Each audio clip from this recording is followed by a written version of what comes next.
Dear student, this is the Pahuja Law Academy. My name is Gyanan Pandey.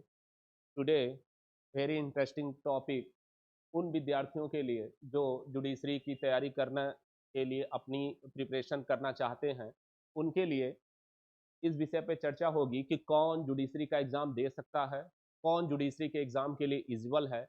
तो पहली बात, ये जो एलिजिबिलिटी का क्राइटेरिया है, वो हर स्टेट का अपना अलग-अलग है।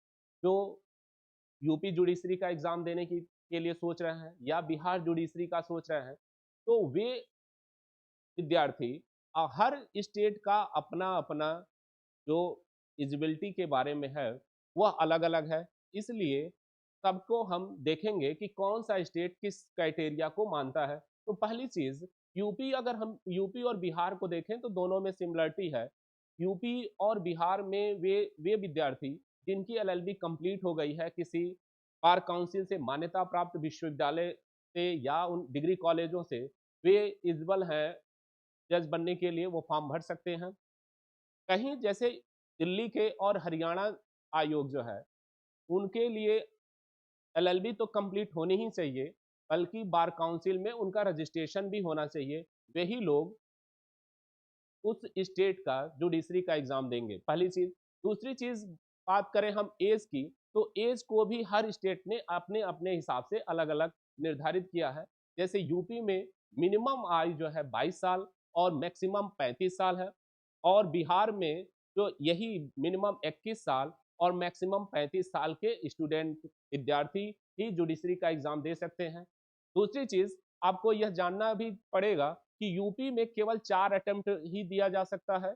जो विद्यार्थी यूपी की तैयारी कर रहे हैं, वो जान लें कि केवल आप 4 बार ही यूपी के जुडिशरी के एग्ज़ाम में बैठ सकते हैं, उसके बाद आप नहीं बैठ सकते हैं, भले ही आपकी एज कम क्यों ना हो। तो ये एक चीज़ है। दूसरी चीज़, अगर आप दिल्ली जुडिशरी का एग्ज़ाम देना चाहते हैं, तो उसमें मिनिमम क्राइटेरिया नहीं निर्धारित किया कि मिनिमम एज कितनी होनी चाहिए जुडिशियल एस्पिरेंट की। मैक्सिमम 32 साल की बात किया है, लेकिन आपको लॉ आपकी कंप्लीट हो जानी चाहिए, मान्यता प्राप्त विश्वविद्यालय या डिग्री कॉलेज से जो बार काउंसिल का है। दूसरी चीज़, आपको बार काउंसिल में रजिस्ट्रेशन भी होना आवश्यक है। आप बार काउंसिल जो अधिवक्ता अधिनियम 1961 है, उसके तहत आप जो है रजिस्टर्ड होंगे, वही आप जुडिशरी का एग्ज़ाम दे सकते हैं।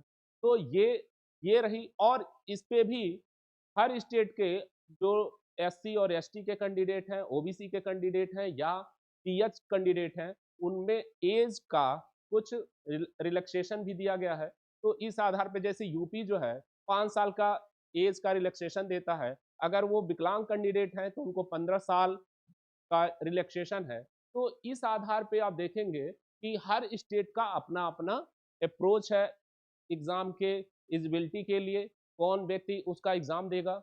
इस आधार पे अगर आप जो भी स्टेट का एग्ज़ाम देना चाहते हैं, तो जो विज्ञप्ति जारी होती है, उसके आधार पे आप देख सकते हैं और फॉर्म भर सकते हैं। लेकिन मिनिमम जो क्राइटेरिया है, वो एलएलबी आपको पास होनी चाहिए और 22 साल के एज से ऊपर होंगे, और मैक्सिमम 35 साल के ही विद्यार्थी जुडिशियल के लिए एग्ज़ाम दे सकते हैं। दूसरी चीज़, रही बात कुछ बच्चों में सिलेबस को भी लेकर रहती है कि सर जुडिशरी का सिलेबस क्या होता है? सिलेबस भी हर स्टेट अपने-अपने हिसाब से निर्धारित किया हुआ है। जैसे अगर आप बिहार का एग्ज़ाम देंगे, तो बिहार में जो मेजर सब्जेक्ट हैं सब्स्टेंटिव लॉ है, और उनके लिए मेंस में सबका अलग-अलग उसमें चॉइस भी रहता है कि कौन-सा विद्यार्थी कौन से ग्रुप को लेता है। जैसे उसमें एक जो है सब्स्टेंटिव लॉ का होगा, जो खासकर आपके संविधान का और एडमिनिस्ट्रेटिव लॉ का एक पेपर करके वो बनेगा। दूसरा जो है मुस्लिम लॉ और हिंदू लॉ का एक पेपर रहेगा, ये मेंस की मैं बता रहा हूँ। और दूसरा जो है कॉन्ट्रैक्ट और टॉर्ट के ग्रुप होंगे। इसी तरह से जो कमर्शियल लॉ के ग्रुप होंगे, इन इन ग्रुपों से बच्चे अपने हिसाब से जिसमें वो कंफर्टेबल महसूस करते हैं, वह अपने हिसाब से उसका चॉइस करके एग्ज़ाम देते हैं। लेकिन पीटी में इस तरह का कोई चॉइस नहीं रहता। पीटी के एग्ज़ाम में, प्रारंभिक परीक्षा के एग्ज़ाम में इन सारे सिलेबसों को देखना पड़ता है, और आप जब पीटी क्वालीफाई करेंगे, तो मेंस में आपको ऑप्शन भी मिलेगा, और इन ऑप्शनों के आधार पे आप अपने सिलेबस को, अपने पेपर को चॉइस करेंगे। यूपी में, अब यूपी स्टेट की बात करें, तो यूपी में ऐसा कोई चॉइस का नहीं है। सारे विद्यार्थी लगभग 15 जो सब्सटेंटिव लॉ और प्रोसीजर लॉ मिला के पेपर बनते हैं, और इसमें जो है मेंस में, इस पीटी में तो सारे रहेंगे, खासकर जो जो भूमि सुधार अधिनियम है या चकबंदी का है, वो तो मेंस में पूछता है, पीटी में नहीं रहता है। लेकिन बाकी जो सिलेबस है वो जो है पीटी में और मेंस में दोनों में रहते हैं। तो वे विद्यार्थी जो जुडिशरी की तैयारी करना चाह रहे हैं, वह पहले तो ये डिसाइड कर लें कि कौन से स्टेट का एग्जाम देंगे। उसके बाद उस स्टेट के सिलेबस को देखें और उस स्टेट के जो एज की क्राइटेरिया है, जो मिनिमम क्राइटेरिया है, उसको देखें, और अगर वो इलिजिबल हैं, फुलफिल करते हैं उस रिक्वायरमेंट को, तो फॉर्म भरें।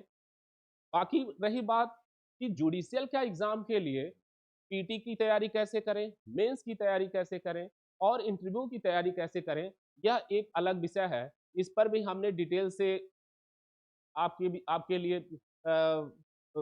बनाया गया है वीडियो, आप देख सकते हैं। पीएलए पहुजा लॉ एकेडमी आपको प्रोवाइड कराता है, और यहाँ पीटी और मेंस के जो जो जुडिशल के एस्पिरेंट हैं, वह अपने क्लास के दौरान या जो केवल मेंस की आंसर राइटिंग करना चाहते हैं, वह ज्वाइन कर सकते हैं और अपने मेंस के आंसर राइटिंग को सुधार कर सकते हैं। यहाँ के एक्सपर्ट टीचर उस मेंस के आंसर राइटिंग को चेक करते हैं, उसमें जो कमी है वो बताते हैं, और इसका फायदा उठा के बहुत से विद्यार्थी, पीएलए के विद्यार्थी, अलग अलग स्टेटों में जुडिशियल सर्विस ज्वाइन कर चुके हैं। तो मैं आशा करता हूं कि आप लोगों को इसकी जानकारी अच्छी लगी होगी। धन्यवाद।